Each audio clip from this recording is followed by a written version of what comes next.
Hi everyone, it's a cold night in Parramatta and I'm Ian Robinson to tell you about how to get started with Makes You Wonder. It's good to have you with me. And there are many other video introductions that have been able to explain my story or your story or this story or our story, or even all of the small group workshops, the Wonder workshops and the Purple Cow workshops, but also all the other leaders' resources that are available on the net. This one's kind of a very simple kick-off thing. You might have thought I'd kicked off with it, but here we are. How do you get started?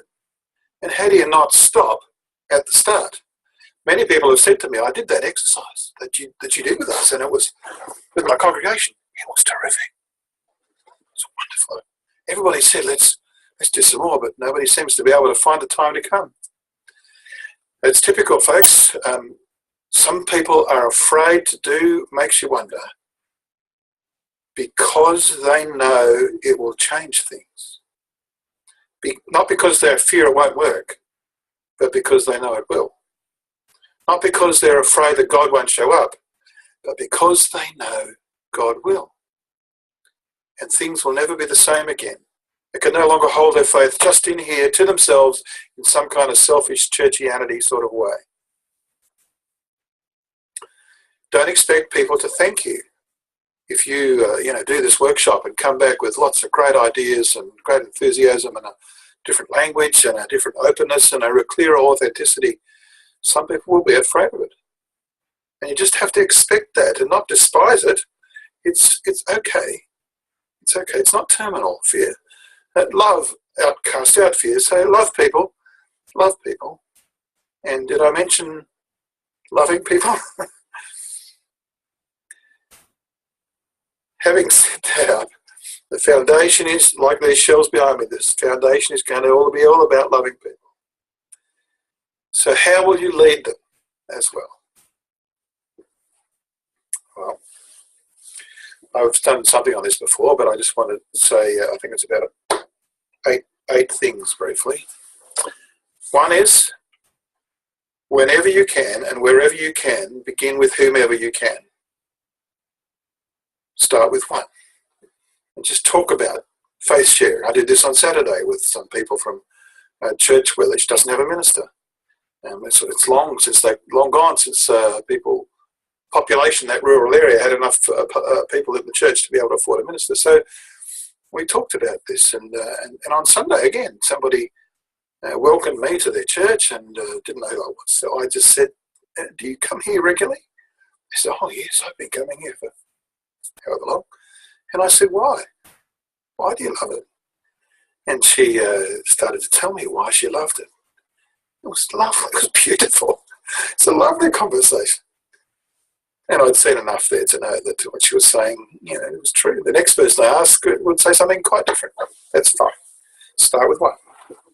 Start with one. And as soon as people start focusing and making the main thing, the presence of the Spirit of God amongst us, and what does that mean? Then it will start to become infectious. You only need to actually work with significant change with 10%.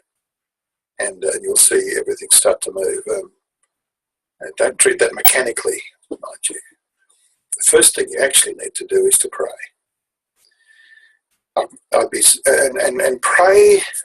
Pray the Lord of the harvest to send forth labourers into the field. Pray like that. Pray as a leader, as someone who's concerned.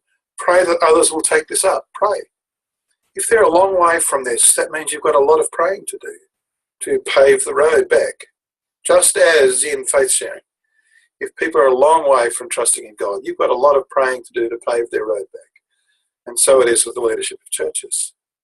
And if you're in a situation not where there's few people, but are fewering, where your leadership is contracting, you might have 1,000 people in your congregation, but the leadership is contracting down.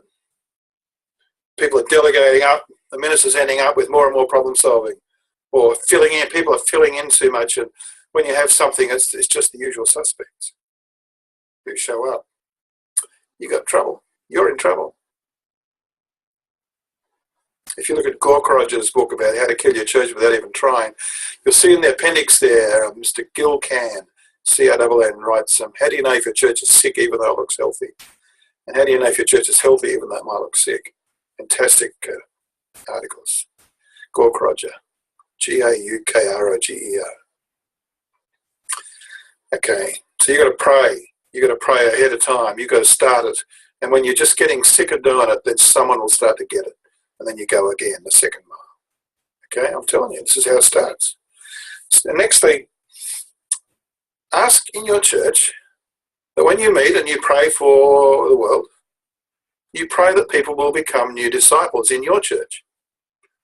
I don't mean you'll suddenly become attractive and people walking off the street by magic. I'm not talking magic. I'm talking about what you do.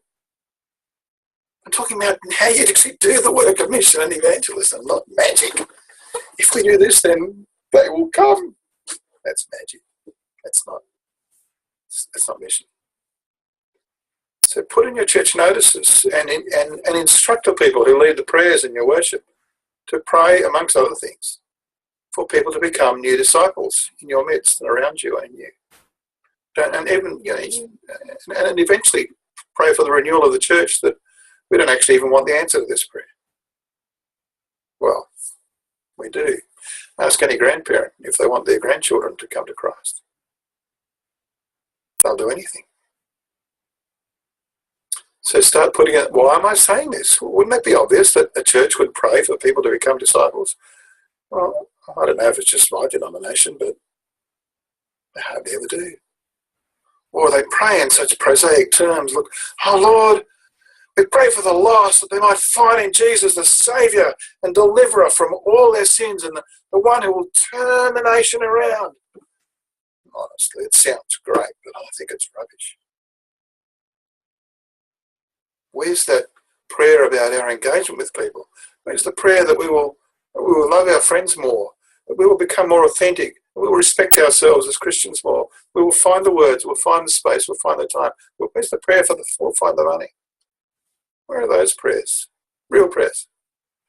Those are the kind of prayers you want when you're praying for new disciples. Okay, so that's the first two things. You've got to pray as the leader, and you've got to invite the church to start praying for new disciples in its corporate life and its small group life. What's the third thing? Start preaching. Start preaching. Talk to your preacher about it. There's, in this book, for instance, Burning Hope, written by my own true self, there'd be about 20 sermon outlines that are on the topic, and you can adapt them, of course, and there's many more. There's so many books. There's this one, A Portable Faith by Cunningham. Okay, that's another good one. Where is it? Bosch's Transforming Mission, or The Cheat's Guide to Transforming Mission by Nussbaum. Just read part 2. Mission in the 20th Century by Walls and Ross. 5 Marks of Global Mission. Excellent. And this one, for the more substantially theologically erudite, Constance in Context, that sort of covers the different ways the church has done mission evangelism through history. And there are biblical studies. Transforming Mission by Bosch has got a good biblical study. There are many others. Emerging Evangelism. I've got it here by, can't see it quickly, by John Finney. Yeah, fabulous. Lots of good books these days. Lots of good books. And they're all background. They're all beginnings. Even this year's books are beginnings. I find that there's way too many people who are doing the, wouldn't it be good if we could do something sort of approach. And they're writing books about it, theology about it, sociology about it, biblical studies about it. But it actually makes you wonder that it'll take you there. I'm telling you, you're onto it. You're onto it. Doesn't mean to say you don't do the other preparatory work, because many people need it. And this is the only book I found recently, this one I've already showed you, that actually takes you a bit further than you already are.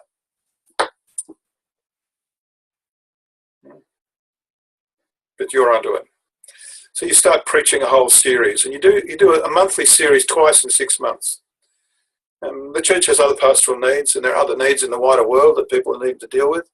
So just twice in 6 months, spend a month preaching some of these sermons. And it's not the only thing you do. And make them all, good, solid, biblical. And when you come towards the end of your sermon, you just say what you expect people to do as a consequence of this message. And then challenge them to decide about that. Leave them with a verdict to make. You may just want to challenge them to consider being more generous of heart. Consider respecting yourself. I don't know what your topic's going to be, but you can see what I'm saying. You can preach around the subject, but before you finish, say, this is what I think you could do about this. It's up to you, of course. But I invite you to choose whether you will keep it to yourself or whether you will pass it on. One great illustration, if I can give you this, is I did this in a couple of congregations, was we cleared the first couple of rows of chairs out the back, and we crowded at the back. And I put a big blue piece of cloth to represent the sea or a lake in its place. Everybody could see it. It was disruptive. And then I brought some nice flat stones. You know, when you were small and you'd go to a lake or a really quiet piece of river or a still sea, and you would try and skip the stone. And you'd compete with your mates or with your siblings as to how many bounces you could make it bounce before it went plop. Well, the gospel is like that. This is how you can describe it more story-like than this. Don't be the plop. Don't be the place where the gospel ends. You know, the gospel has come from Jerusalem through Judea and Samaria into Asia Minor, into Turkey, into Europe, and in my case, of my ethnicity, it went into to Britain and then came to the country I live in. And then it went to Victoria, to a family who then moved to my state and my town and led me to Christ. And you hear the stone going. Well, friends, I am not the plop. I'm passing it on. There's more skips of the stone. And I know there are more skips of the stone because I've had the great privilege of seeing that happen. And just giving an example of the way in which you might preach about this. At the same time, when you finished your first series, go to the Elders' Council, your group of leaders or your verger, or I don't know who your group of leaders are in your style of congregation. But you go to them and say, we've got to change this. This has to be a culture change, otherwise we're doomed. And this is how we can do it. And you can share with some of the ideas. But ask them to commit to 2 years of an integrated program. 2 years. Make a signal project out of changing the culture of your church towards faith sharing. And faith sharing with helping people to find their own voice with their own faith in their own world. You may find some ways to do this, and I've got about 6 of them here. One is you could begin with small group studies. Remember I mentioned the Wonder workshops and the Purple Cow workshops? You can begin, they're all about 5 or 6 weeks. You could begin with those. Like I already said, you've started the preaching, but then you move to small groups for any Bible study groups or a choir or even the Elders' Council or any group at all. You know, if you've got an op shop at your church, or if you've got a group who do a kids club or child minding or playgroups or seniors luncheon, or you hear what I'm saying? Any kind of your ministry teams. You say, okay, I'd like you to do this study for 6 weeks, made specially for this. And then people start to process their way through it. You might have to actually do the extra work of clearing some space in your diary so that you can be the leader of that group.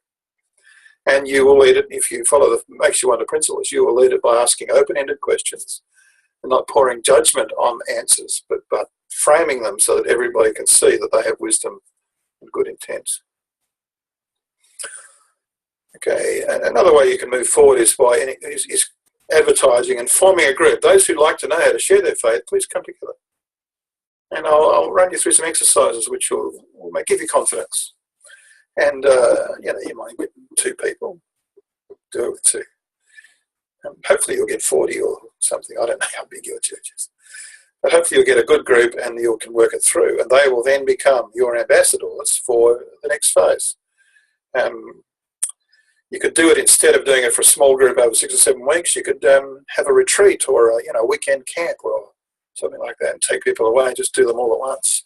Or do most of them at once, and then you can just have maybe 2 or 3 weeks afterwards where they do some more exercises as it starts to reintegrate into their normal life. That's a good model. Another thing to do is to have a Say Hi month. And in the leaders' resources on page 25, you'll find what Say Hi means, HHii. It's otherwise known as a cancel everything month. That is, you specifically make time in the church's agenda for a month or 6 weeks. When you start cancelling some of the meetings that normally exist and take up so much energy, in order to ask people to stay home and exercise home hospitality, HH, with their friends and neighbours. And it may not be a meal, it may just be a coffee, or it may just be walking around the block with them, or taking them fishing, or something. Like, the level of hospitality you've got to work out to be appropriate. If it's someone, if it's work people, then you may just say, anybody want a coffee? I'm going out for coffee. And they'll take your order. And then you, as we say in Australia, you shout. That means you buy it, and you don't ask them to buy you back. Some of them will, probably, but you say, when you deliver the coffee to their desk, you say, this is not for paying back, this is just my gift. So you exercise hospitality in your home place. Your home place can be your work, it can be your family, or it can be where you live, the neighbours down the street, or people at the school gate, whatever. And then the II is intercession and invitation. So HH, home hospitality, II, invitation, intercession. Big words. Invitation means you ask those people during that month to come to something that's fun at your church, or really interesting, or very beautiful. It has to be fib, fun, interesting, or beautiful. And that you ask them to come. And there's no hard sell at that. It's just a way of putting on display the love that you have for each other. And ask them to rock up. And once someone said, please come, don't invite anybody else. Once someone said they will come, you need to be with them. Don't ask anyone else. And then, so that's what you do for 6 weeks. And you cancel stuff. I've said more about this in another video, which just talks about the Makes You Wonder Leaders resources, so you can look some more about Say Hi Month on that. Okay. So then you have this thing at the end, and you might have some wonder workshops that follow for those who might be a bit intrigued. And many non-Christian people don't realise they can actually inquire honestly and intellectually, or whatever, ask their questions. They don't realise they can. They've been told that we're terribly dogmatic and can't possibly think another thought. We've never thought about these terrible questions in our lives. Of course, we all have. Otherwise, we wouldn't still be here. Here's another thing to you as an entrepreneur or a Kickstarter, or the person at the front who needs to adopt this. This is going to be hard for you too. Not just the risk of rejection as you try and try again.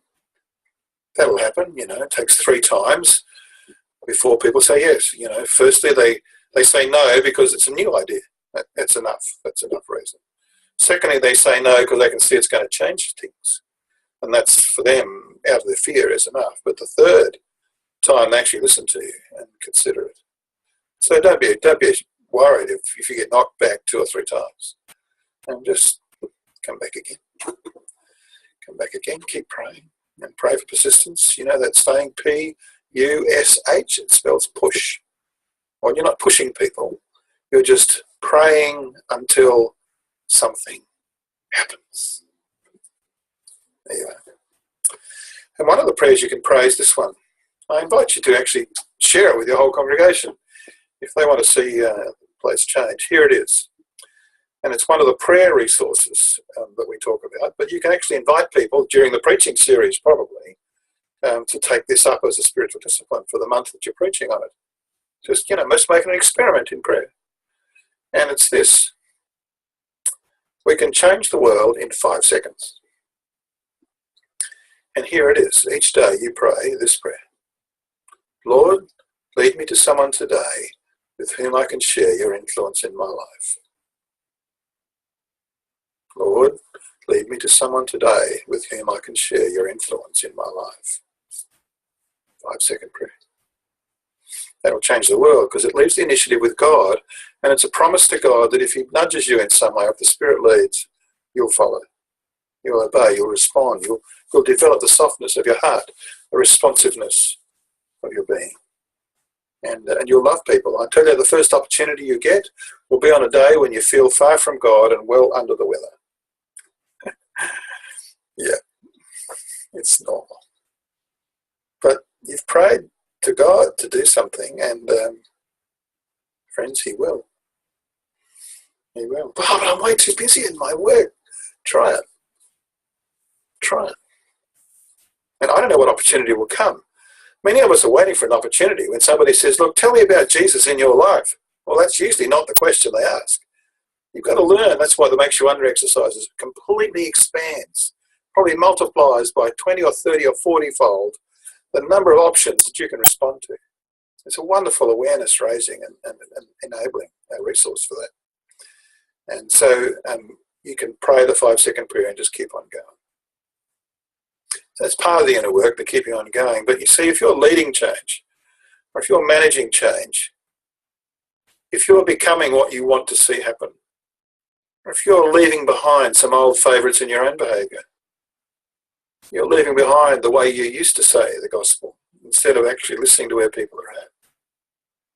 If you worry what some of your old colleagues might say if they found you doing something different to what we used to say back when I was at college or university.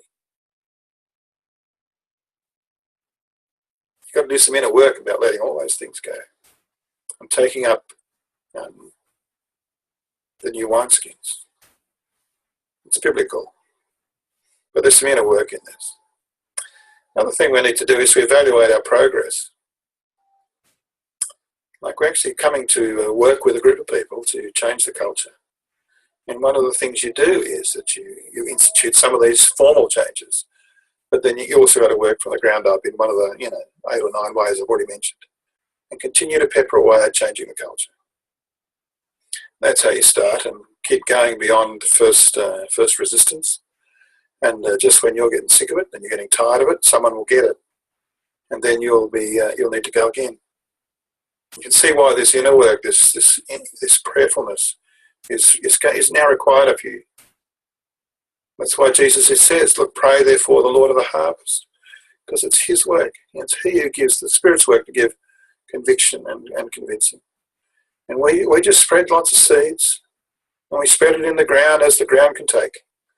And then we water it and hopefully shine and smile like a sunshine upon this planted seed, and then we find our way forward. Friends, if you look at nature, the world that God has made, there's a lot of seeds going to the ground that never sprout. And some that sprout and get taken by the birds. The parable of the sower. You'll be a more accurate sower if you listen to where people are and respond to their need as it is in the way that Makes You Wonder trains you. But friends, this is not some formula that will somehow make you better than Jesus at sharing the gospel, or better than the apostles at sharing the gospel. Whenever they shared the gospel, there were always some people who said yes, and that'll happen to you. There are also some people who said no, even to Jesus and the 12 apostles, 11 apostles. And there's some others who go, maybe, and you've got to work with them a bit longer. But don't adjust everything to them. They've decided to sit on the fence. It's not a comfortable place. Go with those who know how to work with those who decide to believe in Jesus and start to live discipleship, start to live eternal life from now, loving God and loving their neighbour and loving themselves and loving the world, loving their enemies and loving one another. All of those are necessary. And that's how you walk in discipleship. So I commend to you, Makes You Wonder. This is how you started, and you'll find your way. Always, always, always. I don't know how many times I've said this in this video series. Always make it your own. Find your own words. Find your own voice with your own faith in your own world. Thanks for listening. I really pray that you will grow and enjoy doing this, that you will see the impact you will have on those around you, and that everything your church is currently doing will now double and triple in impact because the gospel will have been seeded into the mission service of your church. and then and those seeds are spread. But also you'll find that within your congregation, as people start to become more authentic and more able to share how they're really feeling about their faith, their relationships will deepen as well. And they will love one another more. It's hard to imagine, isn't it? Most churches are very loving places, but that's what will happen. You'll be rigged, R-I-G. You'll grow, you'll have more impact, and your relationships will deepen. So God bless you.